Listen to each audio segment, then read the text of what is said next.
Welcome to More Than Words, a podcast about treating the whole child, brought to you by the Reading and Language Learning Center. I'm your host, Tristan, and today I'm joined by AAC specialist Samantha Crooks to discuss AAC in the classroom. Hi, Sam. How are you? I'm doing great. How are you? I'm awesome. We're excited to have you here. I'm happy to be here. I miss being around the practice. Oh, yes. For all the listeners, Sam used to work here at our LLC with us, and we had a wonderful time with her. And now she's working for, well, I'll let her introduce herself. So how about you tell us what you now do and where you are? Yeah, so I'm a speech language pathologist and AAC specialist in the Washington, D.C. area. I primarily work in our Capitol Hill location, but I have licenses and have worked around Virginia and Maryland as well. So I have a background in working with kids with complex communication disorders in the non-public special education school setting. And I recently made a transition to private practice about 2 years ago. So I'm currently the clinical lead for AAC Services at National Therapy Center. So that's a private practice with locations all around the DMV. So I work extensively with treatment for kids with complex communication disorders. And then I made that transition because I wanted to do more evaluations and really help families, figure out what's best to help their child and actually go through the funding process and all that kind of tricky stuff to actually obtain AAC for their children. So that's what I'm doing now. Oh, wow. How cool. I think that's something people don't know goes on behind the scenes. So that's a really cool thing to be doing. Yeah, it's quite complex, the process. I'm sure. And so you said AAC Services, right? Mm-hmm. Where can you find, what's the website if people were going to find you guys online? Yeah, so just go to nationaltherapycenter.com. We also have an Instagram and a Facebook page and recently a TikTok. Oh, wow. Very exciting. Yeah, there's all sorts of content. All right. I'll make sure to put links to all of that in the show notes so people can find you guys. All right. Let's hop into AAC. We should get a good basis so that people that maybe don't know what AAC is know what we're talking about. So yeah. Could you just start with what does AAC stand for? Yeah, so we use that acronym all the time, but most people probably don't know what it means. So AAC stands for Augmentative Alternative Communication. So it essentially means all communicating aside from verbal speech or talking. And I know Dr. Davies went over this in your previous podcast, but there's a huge range of AAC. So it can be low tech, things like paper-based things you can print, picture cards, all the way up to high tech. So eye gaze systems, iPads with apps, all sorts of things. So there's a huge range of AAC options. It's very broad. Yeah, it sounds like it because you go from, the physical piece of paper to all the way up to an iPad or a computer, some kind of technology. Yeah, exactly. So how would you determine if a child would benefit from having some sort of AAC device? Yeah, so when we think about communication, obviously it's a two-way street. So there's the person being able to communicate, and then there is the communication partner being able to actually receive the message.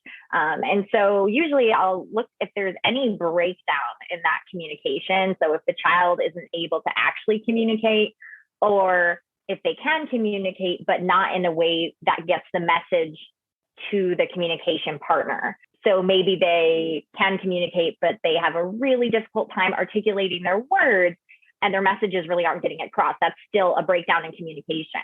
So if I see a child not able to functionally communicate for a variety of purposes, so if they can't ask for what they want, tell people what they need, if they can't, get people's attention by saying, hey, mom, or look, if they can't answer questions or ask questions, engage socially, all those things, if there's a breakdown in those communicative functions, we start thinking about things that are gonna, augment or help support their communication.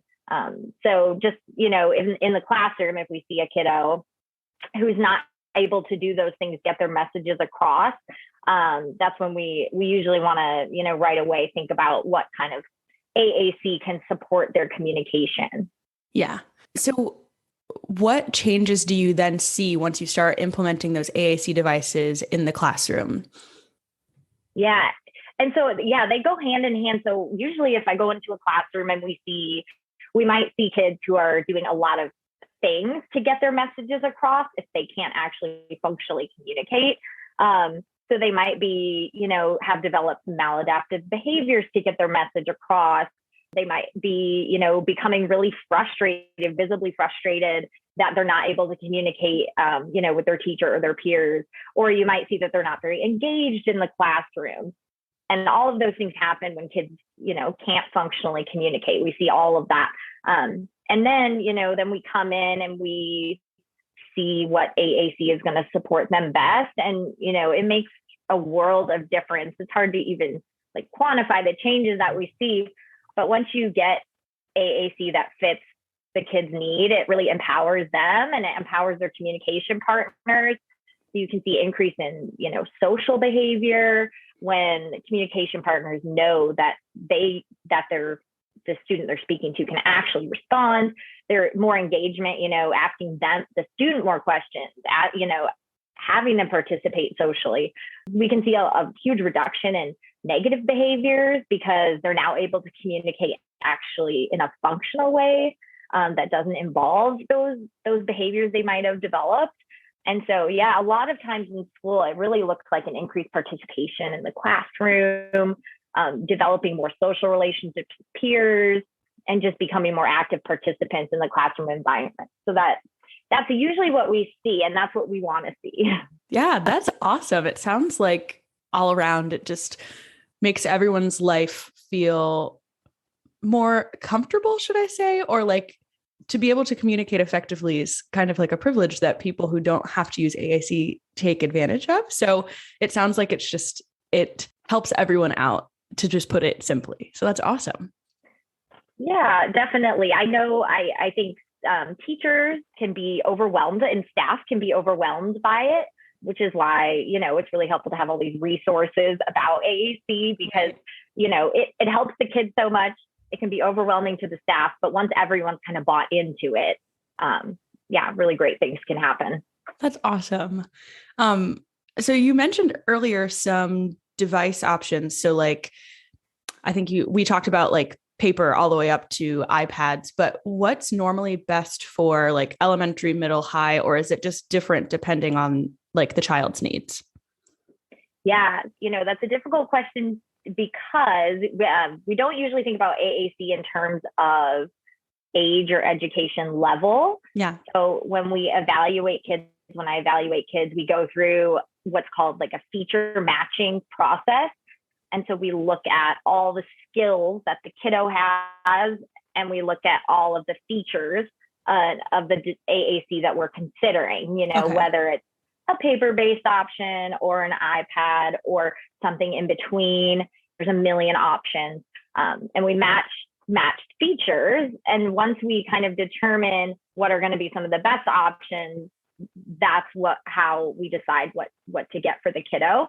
So in general, and this is really important for everyone to hear, but from what we know in AAC, there's no criteria to using AAC. So including age, you're not too young to use any type of AAC. Right. So that's really great. And so an example, actually, I was just thinking of, I evaluated last week a 3-year-old girl. She's quite young. She's, preschool age, and she wasn't able to communicate at all, just using gestures and facial expressions, but no verbal communication. Mm-hmm. And then we had, I started just presenting to some different options, and she immediately gravitated towards the iPad-based communication device. It had, 60 pictures on it. So it was, pretty complex device. Yeah. And she's already communicating, a week later independently to ask for things. And she's 3. So yeah, it kind of shows that when you walk into a school, it doesn't matter the age, you're just going to see a huge range based on the kids' strengths and what they need. Yeah, that's really cool to hear. So it's not necessarily age-based, or it's not really age-based at all. That's very interesting. Yeah, no criteria, right? No cognitive criteria, no nothing. Right. Every kid, there's always something that we can use to help a kid communicate. That's cool. So in terms of the caregivers and teachers and everyone that's involved in the child's life, do you have to train them to use their specific AAC device that they have now acquired? Yes. Yeah. Short answer is yes. Like I mentioned, a lot of times I've had reports of school staff feeling overwhelmed. They could, in one classroom with complex communicators, they might see 3, 4, 5 different types of AAC. And we know that being a good communication partner to students with AAC is very important for the students' growth in communication. So, so we do like to spend lots of time making sure that caregivers and teachers feel really comfortable with the AAC. They usually, there's certain programs. There's one that I just was participating in. There's some good research-based programs now about training teachers and training caregivers. And a lot of it takes, some direct instruction, but a lot of it is just SLPs helping to coach the teachers and in the classroom, in the real context of what's happening in the classroom, and making sure that the staff or the teachers have actual access to the kids' AAC or a copy of it so that they can practice, because it really does take practice. A lot of them, like I said, they can all look different, very different from each other. So it's really important that the teachers and staff get exposure to it, and then they start learning these evidence-based strategies to helping and students, grow in their communication and being a good communication partner. Right. And we know more and more that that's an extremely important piece of the puzzle for students, to grow in their communication. Yeah. Okay. So how long, I'm sure this is a hard question, but how long does it normally take for the caregiver or the teacher to learn the child's AAC device?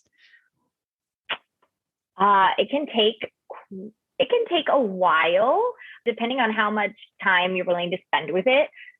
So, for example, the training I'm talking about, the total of just the work together with the SLP is about 8.5 hours of just direct teaching and then practice and coaching. But then it might be, 6 months of working with the kid and doing that practice and implementing everything before a staff member feels really comfortable. Right. Of course, it depends on the time you're willing to put into it as well. But yeah, I would say, up to 6 months to a year. It's kind of like AAC is kind of like learning a new language. Okay. So when you kind of like learning Spanish, and how long it's going to take to totally learn the new vocabulary and the location of the words, and create also the muscle memory, the motor plan for where the words are. So if you think about it that way, it can take quite some time and practice. Yeah. Wow. Okay. Good to know. I don't think I'm surprised to hear that. So I don't think everyone else would have known that, which is really interesting. Yeah. Okay. Well, do you have any stories from your experience on the success of a child using AAC in the classroom, or you could talk about like private practice, whatever you want to? Okay. Yeah. So I actually contract with the school. So I see a couple of school kiddos still. They're actually high school age, but one of them I was thinking about because I got brought in to work with some of like the complex communicators at that school. And one of the students, I started working with him about 1.5 years ago. And he had just recently received an AAC device with a popular app called Lamp Words for Life. It was recommended from his school assistive technology team, but his staff weren't super familiar with it. His teachers weren't really familiar with it. And when I first started seeing him, he didn't really have any way, aside from a couple of signs, to communicate independently. So he was very prompt dependent. He wasn't communicating to ask for things. He wasn't even able to talk about the things that he really loved, talk about his teachers, talk about his peers. So he really wasn't using it at all. And so for that student in particular, and this kind of gets back to having staff being able to learn, having it not be overwhelming, we started with like a core word approach. And so we did kind of a word of the week on his device where we chose like a really high frequency word that gets us, good bang for our buck, a word that comes up all the time throughout the day. So I think we started with go. And then we did all sorts of activities working on go and having him practice, and we highlighted it so the staff could also see the word, what the word of the week was, and they didn't have to focus on, learning the whole thing, but they got to focus on one word and then, some associated vocabulary, like maybe vehicles vocabulary or something. So we kind of took that approach, and he has just made so much growth. And a big part of that reason is because his staff totally bought in, and they are amazing. And they model on his device. They show him where things are. They talk to him on it. So now I just actually saw him earlier today. And when we log on, he says, "Hello, Miss Sam." And he's just very independent. He asked his favorite TV shows, The Wiggles. So we says, "I want to watch The Wiggles." And we talk about dancing, and he's just really independent, and I know exactly what he wants all the time, and it's great. And he's just made so much progress. And then I'll talk to his teacher, and now he's participating in the classroom. He's answering questions. He's able to kind of go through his schedule with everyone, and he knows what's happening in his day, and he can tell people. So yeah, we kind of went from like 0 to 100, and it's been an amazing thing. And that's just one example. Wow, that is so wonderful. It must just feel like a beautiful thing to be able to help people get their words across and just communicate with the people that they want to. Yeah, it is really great. I think that's why I love this area of our field, because we get to, help kids get a voice when they didn't have one before. And talking is very powerful. Yeah. So it's always great to help kids get that and realize that power. Yeah. Wow. That's so cool. So this is my last question for you, but I think it's interesting. Have you found any ways to incorporate AAC into teaching like early literacy skills in the classroom? Yeah. So this question I've actually become increasingly interested in, especially because I worked with our LLC for quite some time and learned a ton from them about just best practice and helping kids develop literacy skills. Yeah. And that got me interested in kind of pursuing more professional development and how we can, help kids who do have communication disorders or can't verbally speak, and helping them be literate or gain some of these literacy skills.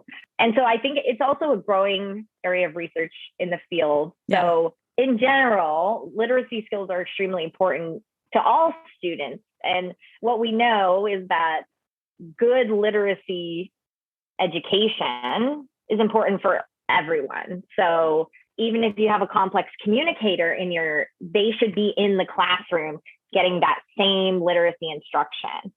So we need to make sure that students who are complex communicators aren't left out of that really good, high quality literacy instruction that goes through, phonemic awareness and phonics and does all of those activities that are evidence-based that help typically developing learners. So that's one thing, just getting increased exposure to those things that are already happening in the classroom. The great things for reading intervention that are already happening, making sure that our more complex kiddos are still exposed. And there's some really good work kind of coming out that I'm familiar with from Dr. Karen Erickson. She's at UNC. She has a bunch of free resources for teachers and special educators and therapists who work with complex communicators. And she's got some really good information about providing literacy instruction and the importance of our kiddos who can't verbally communicate still getting that same instruction and doing things, things that don't even have to incorporate AAC devices, like shared reading and pointing out letters in the environment that the student's in, or just talking about letters and sounds and how the letters and sounds go together, and allowing students to, interact with letters and sounds, like playing with, magnet letters, or just getting that exposure. And that doesn't even involve AAC. Yeah. And then some ways that I've incorporated AAC into literacy skills. So now we're adding in the device. Many of the AAC apps on the iPad or dedicated systems actually have phonics pages that will say all the sounds in the English language. So then they can participate in like a phonics lesson that way, so they don't have to be left out of that kind of thing. Or students can use their AAC device to read along in a story.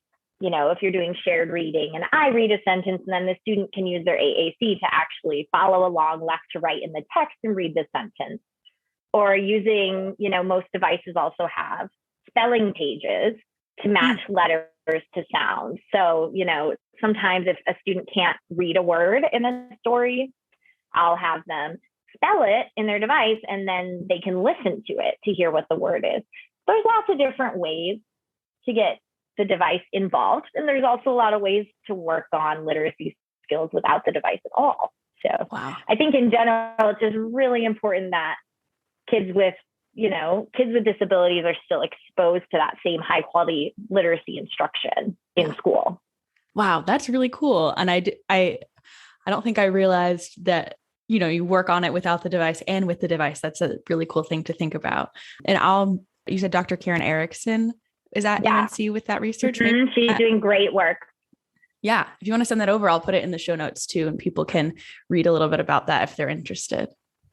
Yeah, I definitely will. Awesome. Well, thank you so much for being here. This was awesome. And I know we had Dr. Davies on, but it was amazing to get the experience in the classroom and to hear a different perspective on AAC. And this was super, super helpful. I know our parents will really appreciate it. Good. I'm glad. Well, thank you to the audience for listening. Don't forget to leave us a little rating and a review, and subscribe so you know when we release new episodes. Have a great rest of your day.